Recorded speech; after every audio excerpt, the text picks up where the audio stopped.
How's it going, everyone? Matt from BackerClub here again with another creator interview. This time we have Marc Fetscherin from Bones is Back. How's it going, Mark? It's going great. It's busy. Keeps me busy, but it's going great. Thank you for asking. Awesome. So yeah, we just have a few questions for you today about Bones is Back. We're gonna hope you do your best to answer them, and we'll just jump right into it. So Sounds for great. someone that's new to holiday characters, can you give us a brief overview of what they are and what Bones is Back is? Yes, absolutely.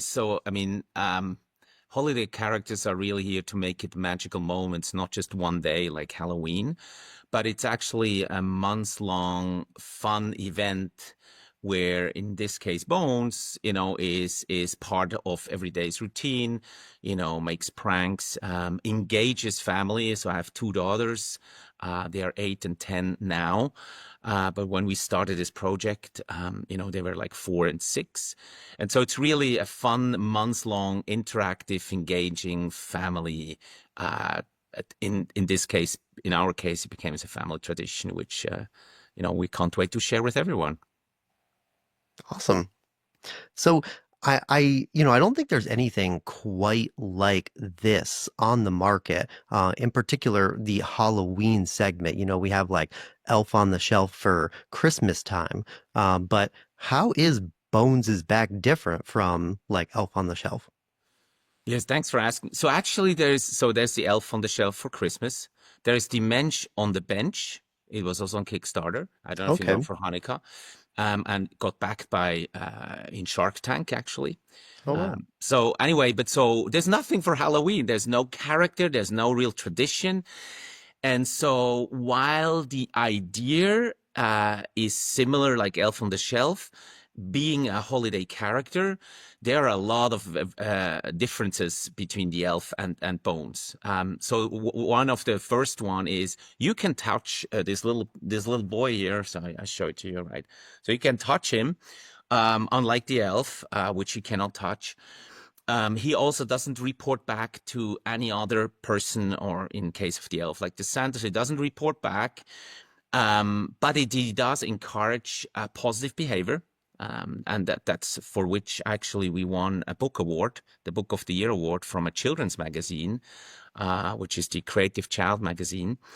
A third component is that he also watches the parents. So it's a really engaging, interactive, truly family, engaging tradition. The fourth is Bones is for everyone. It's not for certain religions and beliefs. It's for Yep. any religions, for everyone to enjoy during October, unlike, the Mensch on the Bench, Yeah. or the elf. And so I think that's also another very important aspect of being super inclusive and for everyone to have fun. And I think a fifth point is his best friends are the elf, the Easter Bunny, and the Tooth Fairy. And they're all in the book. And so again, like he integrates all of those into one fun story, to read about. Yeah. Yeah. I noticed you keep mentioning the book. So the book is a pretty integral part of the actual character. So you really encourage people to read the book before they kind of get into this tradition. Correct. So the book is a starting point. So you can either, and that's another different differentiator, is you can either buy a book and then use any skeleton you want. So we're not imposing that you have to buy our Mm, bones. And so that is also different price point. So we want to have different segments. yep. However, I don't know, Matthew, if you know, but how many skeletons have you seen who look cute like this? Yeah. Like there's no, if you Google Yeah. cute Yeah. skeleton, there's nothing out there. They're mostly more scary. Yeah. Exactly. And another thing which is very unique is he glows in the dark, which is absolutely a differentiator of the elf. And if you see, I don't know if you can see that there are actually two hearts. There's one heart is here, Hmm. Yep. and the nose is a reverse heart too. So there's a lot of heart going into that project, and to make it really unique and fun and engaging. So to conclude, you can either buy the book, or of course, if you want to have this one, we intentionally designed it as cute I mean, everybody we talk to is, oh, it's so cute. That was our intent because there are a lot of small children who are scared of skeletons. And I Mm, think that helps yeah, them a little bit to have some kind of nice skeleton at home and not being so scared. awesome.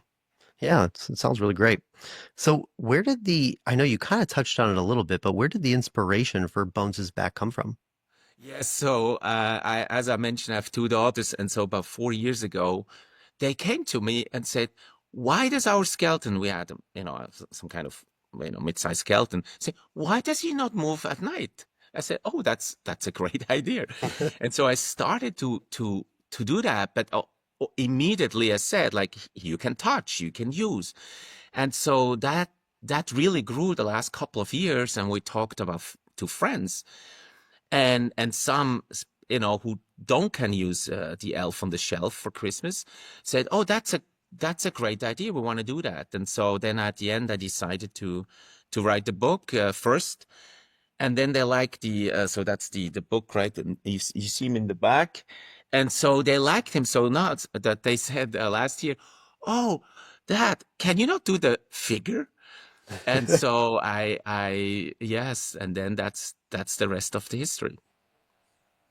Awesome. Yeah, I love that story. That's great that it was born out of a kids actually, Yes. wanting something, and then the dad, being a dad myself, making it come alive for them, like the pride in that. So, I can really appreciate that. And they play every day. Like it's I have one version with the Harry Potter costume and all that stuff.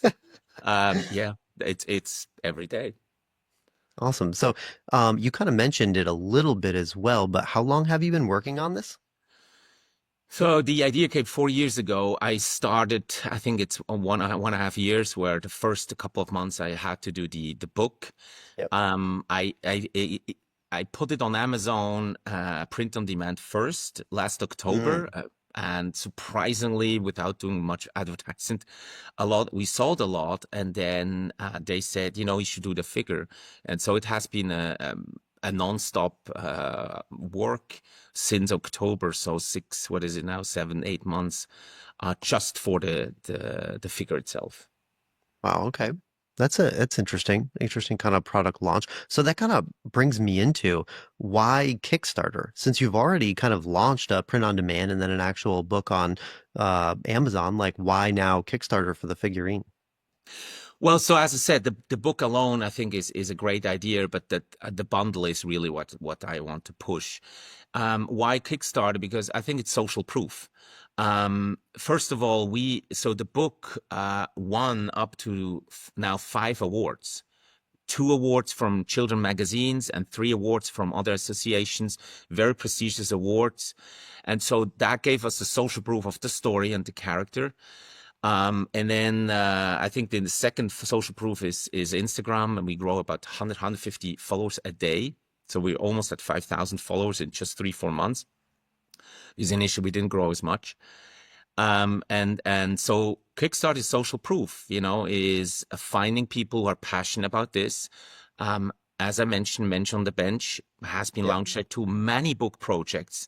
I think the Lizard is right now one with a lizard, and it's funded 300%. I think Yeah. it's a great target market. There's a great audience who want to support creators like me, children products on Kickstarter. Awesome. Yeah. So, can you dive into now? We'd like to kind of switch gears and dive into the environmental aspects of the project. Can you kind of touch on that? Maybe some of the packaging, any certified factories and Absolutely, yes. So of course we work only with certified. I mean, they have plenty of certification. They have to be, ISO standards and other things. I mean, otherwise it's not a serious thing. It's a kid's toy, so there's actually a lot of regulation given by the mm, Consumer Protection Safety Commission. It has been approved. It needs to be approved by a CPSC laboratory. So yes, so we check all the boxes there. In the design, I was very clear about the packaging, that it's cardboard. The outside, we tried to use all the latest paintings, which are more natural, for the environment better. Obviously, it is a plastic doll, but even Yeah. there are certain regulations. So we will use ABS plastic, like the Playmobiles, Mm. and as little as we can chemicals. But that was definitely something I wanted to have, because being a father myself and caring about our planet, it's definitely important to take those aspects. Plus, consumer and I want that, so Yeah. as much as we can, we try to fulfill the footprint and the ecological Yeah. impact. I know there's a big push on Kickstarter, a lot of projects, the environmental piece. That's kind of why we dive into it on this podcast almost every single time, in that most of the people on Kickstarter want to see that aspect as, being highlighted as one of the most important. So I'm glad you guys are, staying on top of that as well. Yeah, so the issue is, just to give you an example, right? If you look at the package here, we cannot put a recyclable because the front is plastic, but the rest is from recycled material. But so there's a lot of things we talked about, but Mm, to really, be very considered about that aspect. okay, cool. So now can you give us kind of an overview of the team and our partners you have for the project? Like how many people have been working on this with you? So actually many. So I work with a company which is called Gemba. I don't know if you have heard about them. Mm-mm. So Gemba is a check it out online. They do amazing. It's a product development company that helps entrepreneurs Mm, like me and businesses to bring a physical product. They do all the stages. They have a great website where they have all the milestones, and for every milestones, you are connected to an expert. So, for example, the person who did the packaging, his name is David Turbin. He's from France, lives in England, does just package design. wow, okay. The person Lance is his name, who did the CAT system. He just does CAT systems for any product, and then step files and that stuff. So for every aspect, the company connects me to global experts, Gotcha. to sourcing company in China, who do that. That's why it's about a team of 9 or 10 people, which, are on certain phases of the project involved. Wow, okay. Cool. So yeah, it sounds like so no like other like co-founders or anything like that. You're the main person and then you kind of have an agency that, kind of puts you in contact with a lot of people that are experts in their field. Correct, because this is not my first startup. So, Okay. and today with all the AI tools and Yeah. all the websites like Fiverr, I try to keep my cost extremely down. So which saves money, and then at the end, it has an impact, a positive impact on the final price to be lower, to have not so much overhead. So I really try to be as efficient, effective by using multiple different tools, helping me, to keep the cost down, including, this network of experts. Yep. Or for example, the person who did the Kickstarter, I found it on Fiverr. So, there's multiple things I use to help me, manage the team, but to be cost conscious. Yeah, we've talked to a few creators, and that's actually, a fairly common practice in this industry now to try to keep, all costs down in general. So yeah, it's a great plan. The We have micro. weekly meetings. Yep. Every week we have at least 1 or 2 meetings. For example, the next meeting I'm gonna have is with a compliance expert who looks at the final product, the final packaging, and all the compliance issues, which is huge. I have a full document folder about compliances for toys. There are a lot of regulation, and you want to Yeah. just make sure it all checks out. Again, these are the things they connect me with, and Yep. obviously it has a price, um, you know, to do that, Yeah. A but lot it's of stuff worth. you wouldn't actually think about. I wouldn't have thought there was that many regulations with, toys. So kind of opened my Oh eyes as no, well. there's an entire binder of just compliance. I can tell you Yeah. that. This is the full compliance Yeah. package, pages and pages. There's Yeah. a lot because it's toys, right? It needs to Yep. be tested. It needs to be there. Yep. If I may say just one thing. So, for example, just the labeling warning is regulated. The size of Wow. the regulated, where it is a certain percentage, a certain size, um, on the package, it must declare. Wow. And so there's a lot of there's a lot of things, which symbol to use, which wording, and all that Yep. stuff. So, but that's, Crazy. that's our job to do, and we want to bring out a safe product to the children.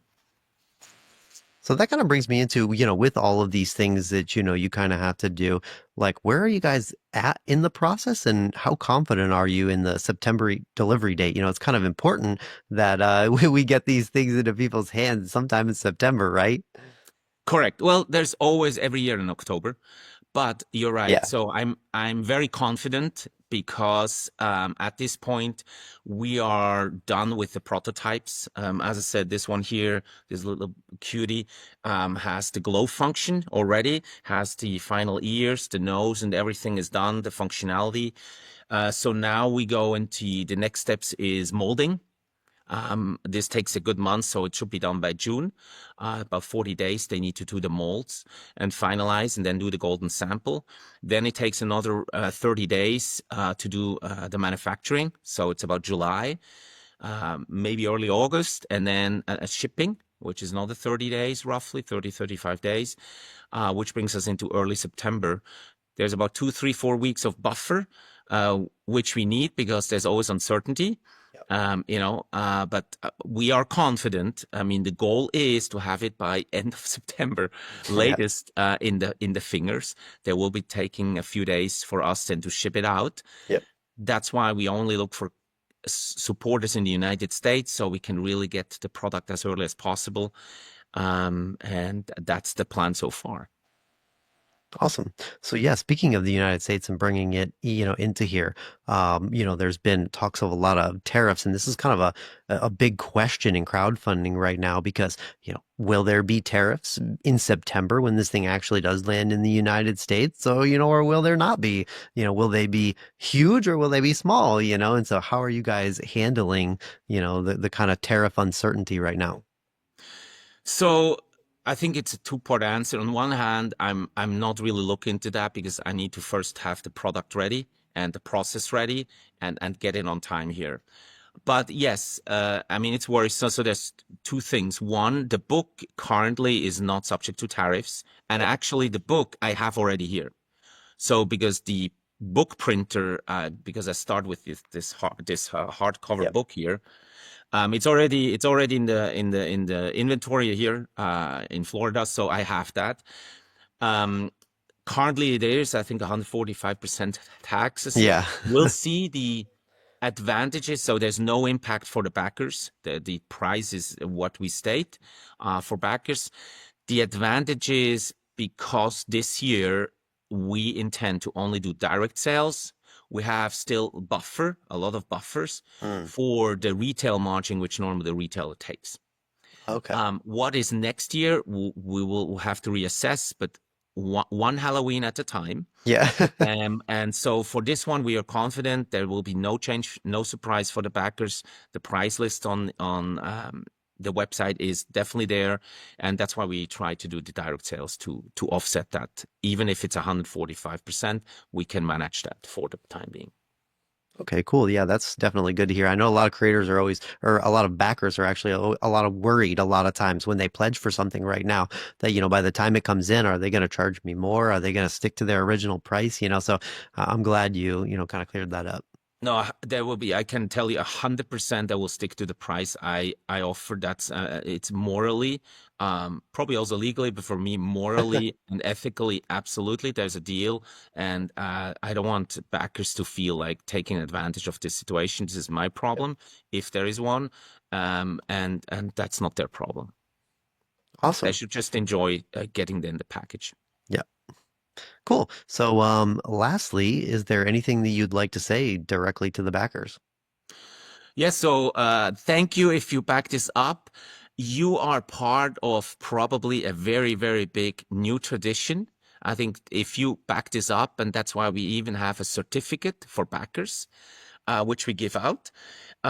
Because, so maybe in 10, 20 years, when a lot of people, use bones, like they use the elf, they can say, hey, I was one of the few hundred backers who actually create this idea. And that's why we want to give this certificate with their name Mm. on it, if they choose that that aspect of reward to really be part of a really fun, engaging new tradition for Halloween.